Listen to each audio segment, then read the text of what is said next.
Hello, a very warm welcome to Granada Reports.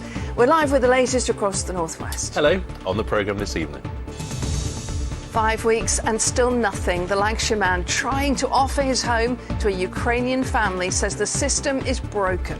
Frustrated, a shambles, and I can't believe it makes me look at our country in a different light. Yet another racism row inside one of our police forces. This time, Merseyside police will be live with the latest. Ready for liftoff in the Lake District, how paramedics could soon be flying to the rescue attached to a jetpack. Restoring Rochdale Town Hall to its former glory. We take a look inside one of the region's most beautiful buildings. And the bluebells looking awesome across the northwest at the moment. Such a short-lived window in the spring season. Can the mostly dry weather story stay with us for the weekend? Full forecast coming up. Yeah, loving those bluebells. Thanks, Kerry. So please stay with us. First tonight, though, ours was one of the first regions to open its arms to welcome refugees from the war in Ukraine. And while a small number of mothers and children are now settling into their new lives here, there's also disappointment that nearly 2 months on, many have still not arrived. So why the delay? Well, one young family who were hoping to move to Lancashire fear some of their documents were lost in the system. They've now had to put in a second visa application while their hosts wait helplessly at home. Andy Bonner has our top story tonight. As homes go, there is plenty of space here for new arrivals. Hi there. Barry Cole is giving half his house to a family he's never met. He and his wife are sponsoring Anna Mishenko and her daughters. But after 5 weeks, they're still waiting for visas. 5 weeks is a long time. How frustrating has it been for you? I'm totally frustrated. It makes me look at our country in a different light. In one respect, we've got the sponsorship, which was brilliant. But this system that they've adopted, I just can't believe it. And I understand that the people have got to be checked, but 5 weeks is absolutely ridiculous. And if it's frustrating for you, it must be extremely frustrating for Anna and the children. Unbelievable. I've had emails from Anna where she's been in tears and crying, and I've said, just hang on, we'll get you across the line. Anna's driven from Kyiv with 9-year-old Lena and Victoria, who's 7. They're now in Belgium, but money and time is running out. For now, they're in temporary accommodation paid for by Barry. We still have no news. I was mailing, asking what is wrong, but no answer. So we feel frustrated. I'm with kids. They need to go to school, and we need to move on. So, and we want you to move on as well, Anna.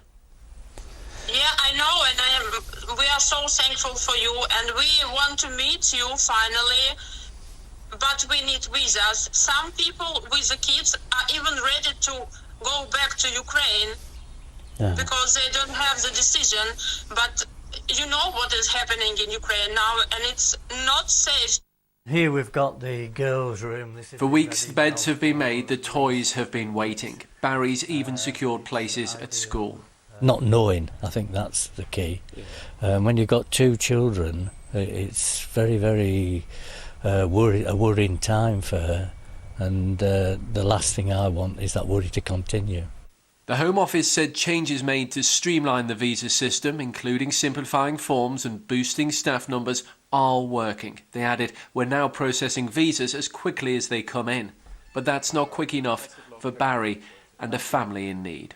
Andy Bonner, ITV News, Portland Le Fylde. Well, next tonight, to the row between Merseyside's Police and Crime Commissioner and the force's Chief Constable. Emily Spurrell said Merseyside Police was institutionally racist, although she stressed she didn't believe the vast majority of officers are racist. It does put racism and discrimination within the police in sharp focus once again. Our correspondent Elaine Wilcox is at Merseyside Police Headquarters for us tonight. Elaine, what's been the reaction? Well, Lucy, it certainly sparked a debate and put a spotlight on racism within the police once again. Merseyside's Police and Crime Commissioner has been forced to clarify her comments on policing TV. She has said that the vast majority of officers here are dedicated and are not racist, but she's blamed the institution's policies and systems. The definition of institutional racism is not about calling individual officers racist. It's about saying, as an institution, like with lots of institutions across the country, it has been designed by a certain group of people, and it does not take into account how, black and ethnic minority people might experience things and how they might get treated. Well, that is awkward for Merseyside's Chief Constable, who has said categorically this force is not institutionally racist, and she herself has said she's taken action against racist officers. But on Merseyside, if you are black, you are still 1.5 times more likely to be stopped and searched. Although that figure has come down, there's still a lot of work to do. 1.5 times is not enough, and that's why we are working with our communities and with the staff to make sure they understand and they are carrying out stop search appropriately. But it's more than that. There are other systems and processes that we are also looking at in terms of disproportionality and making sure that we can keep our young black people and people from minority ethnic backgrounds out of the criminal justice system. Now, a former police officer who resigned after she was subjected to racism said this is hugely worrying. She says, where's the accountability? If it's the systems that are at fault, what about individual actions? And she says these comments appear tone deaf to many in the black and ethnic community.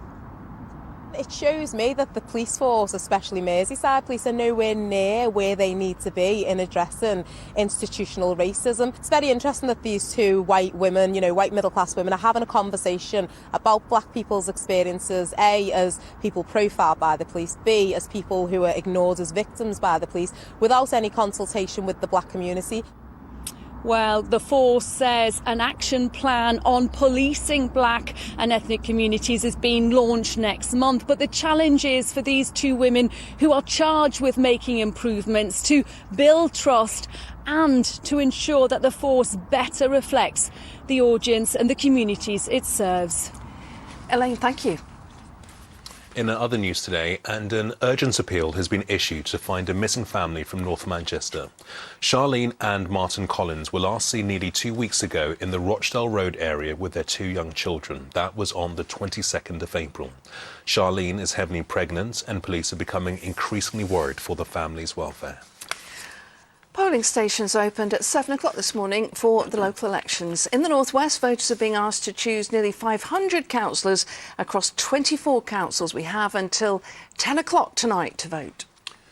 Manchester Airport bosses are reminding people to arrive no more than 3 hours early for their flights to avoid adding to queues at the terminals. The airport says they have 200 new recruits starting this month to ease the recent chaos at check-in and security.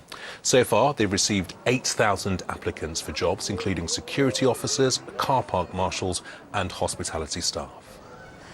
Quite traumatic. The long queues weren't good, but we were expecting them. Absolutely wonderful. Straight in, straight out. Very slow. So far, it's been brilliant. We're going to security next, so we'll wait and see. But so far the service seems to be really, really good and really friendly. It's a little bit of a worry, but it's just what is part of travelling. It's always going to be a concern.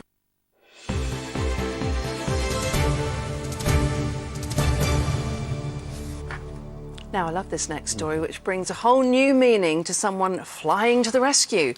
If you find yourself injured or in trouble in the Lake District, you might be surprised when a paramedic arrives through the air attached to a jetpack. Yeah, they are specially designed packs, have been in development for 5 years, and following recent successful testing, look set to become a practical reality. The Great North Air Ambulance Service say they could dramatically cut response times on the FALs and save lives. Joshua Stokes reports.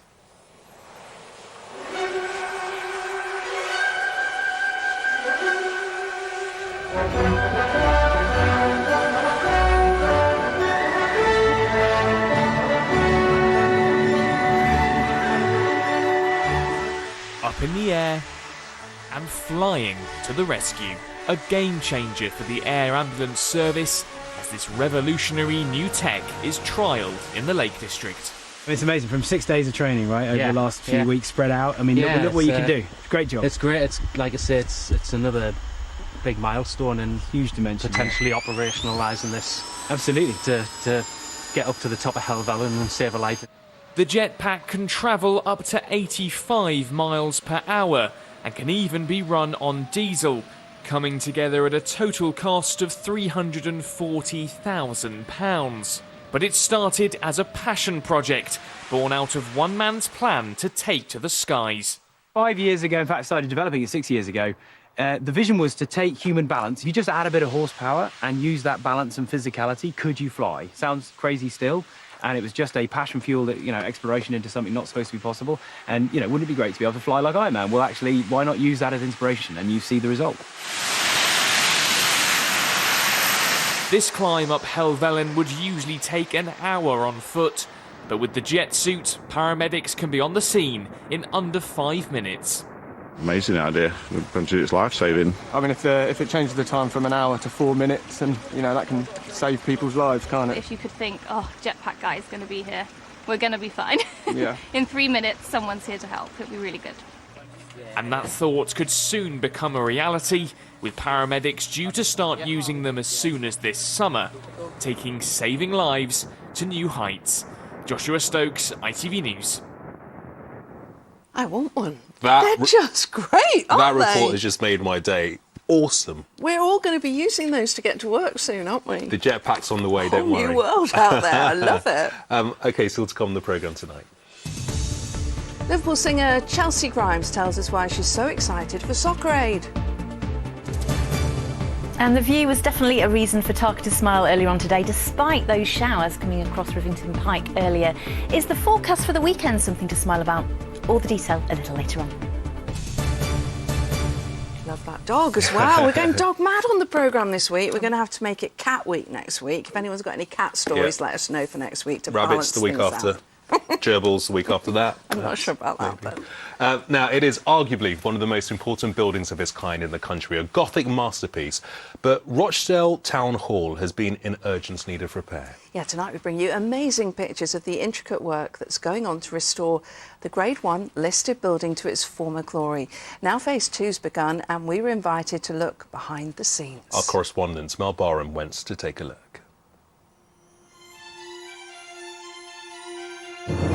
It is one of the finest Victorian buildings of its kind in the country. Piercing the skyline of Rochdale for the last 150 years, the Grade 1 listed Town Hall is a masterpiece of Gothic architecture and a building of national importance, and one that is currently undergoing a complete restoration. It's an absolutely incredible building. I don't think there's anything like it in the rest of the country. The architecture of this building is just amazing. You just literally don't make them like this anymore. Phase 1 of this £16 million refurbishment began in January last year. It's now into Phase 2, and we were invited to have a look inside.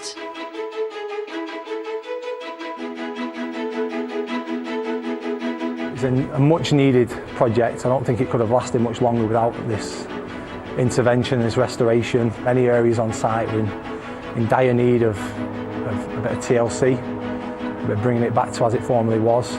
Phase 2 is all about conservation, putting the building back to how it once was. It's a laborious task, cleaning a Grade 1 listed building, trying to restore it back to its former glory. Hand-painted elements and beams and ornate carvings and timber work to clean, using cotton bud to carefully clean it. It's painstaking work, but the results are clearly visible to see. Colours which you previously thought were green are coming out as a light blue. It's fantastic. This is a really good example actually of what they're doing here. You can see this hand-painted piece of plaster work which has been cleaned back to what it would originally have looked like, and you can see the complete change of colour. This is basically 150 years of dirt, dust and grime. Rochdale Town Hall was opened back in 1871 as a symbol of the town's industrial might. Designed by William Crossland as part of a competition, no expense was spared. At the time, it cost £160,000. That's about 20 million in today's money. They use the top craftsmen and they use the top materials as well. So everything was the best specification.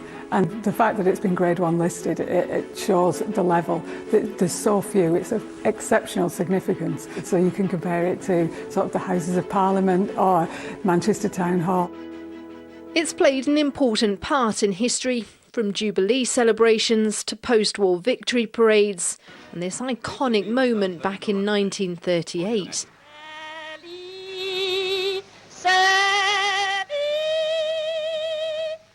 When film star Gracie Fields took to the town hall's balcony to celebrate her freedom of the borough. And then when you come home and I see such faces looking at me like I've got down there, well, I tell you, it's something. And this building is quite something too, but after a century and a half of wear and tear, there is plenty to fix, from the wooden panelling to the ornate stone carvings to the jewel in the crown of this building, the stained glass windows, described as one of the finest modern examples of their kind. A very large number of fantastic Victorian stained glass windows that all need quite a bit of care and attention. You can see behind me my colleagues are busy working away. We're doing quite a few structural repairs at the moment to the windows. We're carrying out some in situ conservation and cleaning work, and that's bringing them really back to this fantastic sparkling quality through the cleaning, and it's wonderful to see that.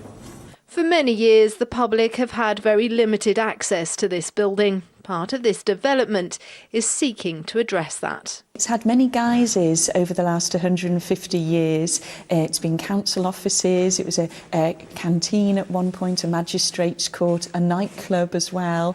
But from 2023 it'll be opening as a visitor attraction, so all the ceremonial rooms will be fully open to the public in a way that they never have been before. The work is due to be completed by the summer of next year, ensuring this magnificent building will continue to stand proudly for another century and a half. Mel Barham, ITV News, Rochdale. Yeah, well, a brilliant report from Mel there, and we should say thanks to our cameraman, Mike Ledward, for those amazing drone shots. Really enjoyed those, Mike, thank you. And now let's take a look at what's coming up on the ITV News at 6:30 with Mary.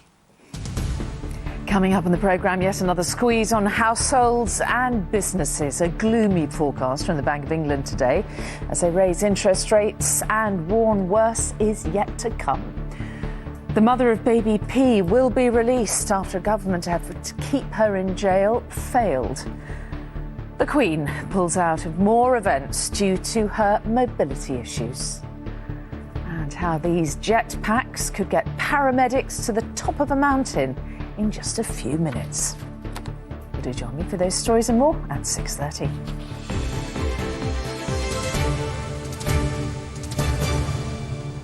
Everyone is absolutely loving those jetpacks, aren't they? I think we should have them at the Christmas party, if nothing else. Oh, no, it's a dangerous business, I think. A very dangerous game. I can be quite competitive as well. Don't drink in jetpack. Anyway, let's move on. Yes, don't do that. OK, let's get on to the football. Sadly, this year's Champions League will not end with an all-North West final. Yeah, bitterly disappointing. Instead, Liverpool will face Real Madrid after the Spanish champions pulled off one of the most dramatic fightbacks of all time to end Manchester City's hopes of a first-ever European Cup. Chris Hall was with City fans as that drama unfolded. Tough for us, so we cannot deny it. So we were so close to arrive Champions League final. Yeah, unfortunately, we could not. You could not finish when we're close. Never a good way to lose a Champions League semi-final, but that was a bad way to lose one, wasn't it? Yeah, I mean, when you're 2 goals up with 2 minutes to play, you feel like you're home and dry. And to lose it in that fashion, it's hard to take. You know, they should have seen it home. They really should have. We're not going to win in Europe again, but yeah, we'll win the Prem like we always did. Wait another year, we'll win it next year. Does this just fire you up even more for the title race now? Yeah, we've got to win a title, haven't we? We've got Newcastle on Saturday. We go again. Simple as that. We need time now, 1 or 2 days, but we'll rise. We'll come up. We'll have to do it. Gutting for City. Now, next month, stars from the world of sport and showbiz will come together on ITV for Soccer Aid. This is the annual football match, of course, between England and the rest of the world. It raises millions of pounds for the children's charity UNICEF. This year, among the names taking part is a Grammy-nominated musician from Liverpool and a former Coronation Street actor from Burnley. David Chisnell reports. Chelsea Grimes has played football for Liverpool and Everton and written songs for Kylie Minogue and Ollie Murs. 2 soccer aids, 2 wins with the Soccer Aid World 11. And the Grammy-nominated Liverpudlian will hope to once again be on song when she makes it a hat-trick of Soccer Aid appearances at this year's charity football match. From your accent, we can tell you're from Liverpool, but hang on a second, you are in a rest of the world kit. What is going on there? Because I am Scouse, not English, OK? No, it's funny, I actually spoke to Jamie Carragher about that and he was like, hang on a minute, but he should be playing for us, really. We are the winners, so... Well, Chelsea was part of the rest of the world team that beat England at Manchester City's Etihad Stadium last year. Another victory for the World 11. And already this year, she's enjoyed more success on the pitch after helping Merseyside ladies win the North West Premier Division. My teammates come to watch the last one and sometimes I'm a bit of a barker on the pitch, I shout, you know, but they were laughing saying if you could do that to Patrice Evra and Usain Bolt, we've got no chance. Just as strong as Chelsea's will to win is her will to inspire. She's co-written songs for artists like Dua Lipa, as well as releasing her own music. Singing and sporting star hopes to be a role model to young girls. I was signed at 18 and they'd say, don't tell anyone you play football, they're going to get confused. And now it's like, I do play football and I write songs and I sing them myself and I've got a TV show and I've got a radio. And it's just like, just go and do it. And you never know, next year, if I'm asked back, I might be a farmer by then, who knows? But I think life's for living. This year, Soccer Aid for UNICEF. Well, Chelsea isn't the only one excited to be involved in this year's Soccer Aid. Listen, number 7, can you see it? My name on the back. I put my boots on, I'm sat inside. Burnley-born Lucien Laviscount is a former Coronation Street actor and star of Netflix drama Emily in Paris. And on June the 12th, he'll make his Soccer Aid debut. I called my dad and my mum. I was like, put me on loudspeaker now. Just be nice to do Soccer Aid. Like, it's so...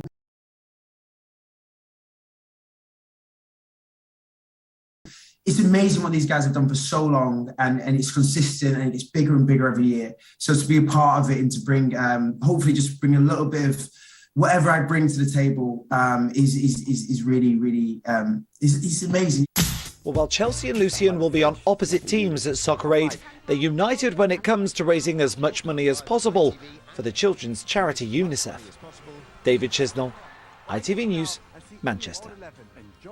Yeah, love their enthusiasm. We're still waiting for our call. It just never comes, does it? They never want us to play, do they? Nothing about us having 2 left feet. Nothing at all. Kerry's got the weather.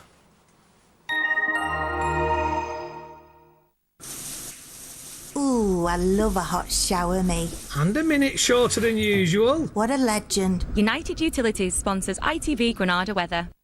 Hello, good evening. 18 Celsius in the sunny spells today, but thicker cloud to the north with a few showers. This heron probably not quite as keen to saunter through Andy Ogden's gardens tomorrow. We have got a spell of rain coming through, of course good for the gardens, but an improving weekend, mostly dry with some bright if not sunny spells and feeling quite nice and warm in the sunshine up to around 20 degrees. So the high pressure slips south tomorrow, allowing for this front to come through, but then high pressure rebuilds and stays nearby the UK for Saturday and Sunday. It's not really until the very end of Monday that stronger winds and spells of rain start to threaten our patch as we head into early next week. So a fine evening to come, a little bit more cloud as the night progresses, but it stays mostly dry.